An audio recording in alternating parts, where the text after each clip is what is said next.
انہوں نے اتنی بڑی غلطی کی کہ ان کی نماز ہی ٹوٹ گئی. جب امام کی نماز ٹوٹی تو نمازیوں کی بھی ٹوٹی. کیوں ٹوٹی؟ کہا کہ یہ نماز میں تو نماز کے باہر ہے، یہ اعلیٰ مقام پہ کھڑے ہیں، تو ادنا مقام پہ کھڑا ہے. ادنا اعلیٰ کی غلطی نہیں پکڑ سکتا، اس کو حق نہیں ہے. تو چھوٹا ہے، تو باہر کھڑا ہے، وہ بڑے ہیں، وہ نماز میں کھڑے ہیں، تجھے کوئی حق نہیں. میں یہی بات آپ کو سمجھانا چاہتا ہوں. آپ اور میں چھوٹے ہیں، صحابی نماز میں کھڑا ہے، اس لیے کہ صحابی کی نماز دیدار نبی ہے، صحبت نبی ہے، دکھ سکھ میں نبی کے ساتھ اس کی نگاہیں ہر وقت نبی کو دیکھتی ہیں. یہ نماز سے بھی بڑا عمل ہے. آپ اور میں تو نماز میں اپنے خدا کو دیکھ ہی نہیں پاتے، حالانکہ کہا جاتا ہے کہ نمازی تو اپنے سامنے خدا کو پاتا ہے کہ اس کے آگے خدا ہوتا ہے اس کا. وہ جب نماز میں سجدہ کرتا ہے تو گویا وہ اپنے اللہ کے قدموں میں سجدہ کرتا ہے، اور قدموں میں بھی کیا، قدموں کے اوپر سجدہ کرتا ہے، اللہ کے پیروں کے اوپر سجدہ کرتا ہے. لیکن اس کے باوجود ہماری آنکھوں نے تو کبھی اپنے خدا کو نہیں دیکھا. لیکن صحابہ کی وہ نگاہیں تھیں کہ خدا تو خدا رہا، وہ ہر وقت اپنے مصطفیٰ کو دیکھتے تھے، وہ ہر وقت اپنے نبی کے دیدار میں تھے. اور نبی کا دیدار اس نماز سے بھی بڑا عمل ہے.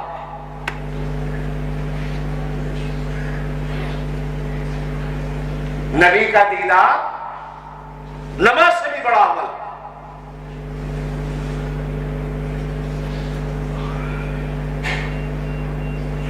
وہ ہر وقت اسی فکر میں تھے. بلکہ کئی صحابہ کے بارے میں تو ایسا آتا ہے کہ نماز پڑھ کے گھر گئے، راستے سے ہی واپس آ گئے. اللہ کے رسول نے پوچھا کیوں آئے واپس؟ کہا اللہ کے رسول اتنی دیر جو بغیر دیدار کے گزرا برداشت نہیں ہوا. دل نے کہا پھر دیکھا ہوں.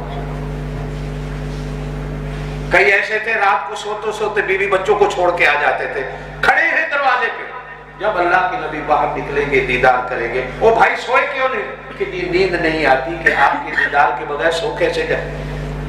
ایک آ کے عرض کرتا ہے کہ آپ کی جنت کہاں ہوگی، میری جنت کہاں ہوگی؟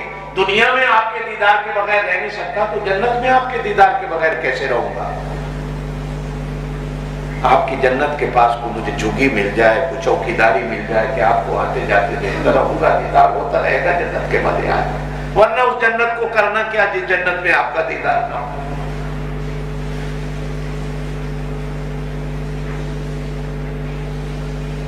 حتیٰ کہ قرآن نے تو یہاں تک الفاظ کہے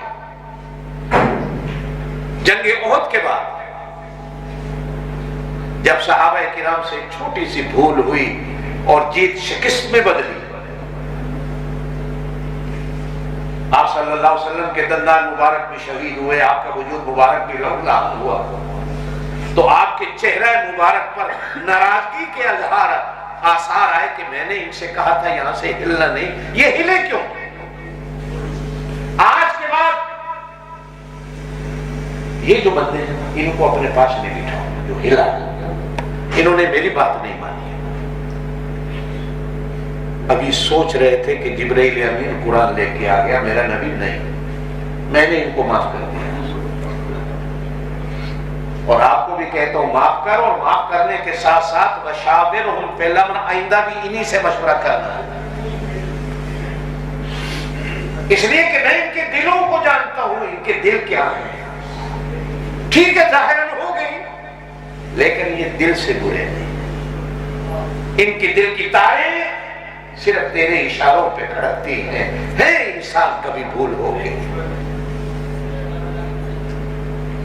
میں نے معاف کر دیا. چوتھے سپارے میں آپ سے بھی کہتا ہوں ان کو معاف کر دو. وشاورہم فی الامر، آئندہ بھی انہیں کو ساتھ بٹھا کر ان سے مشورہ کرنا.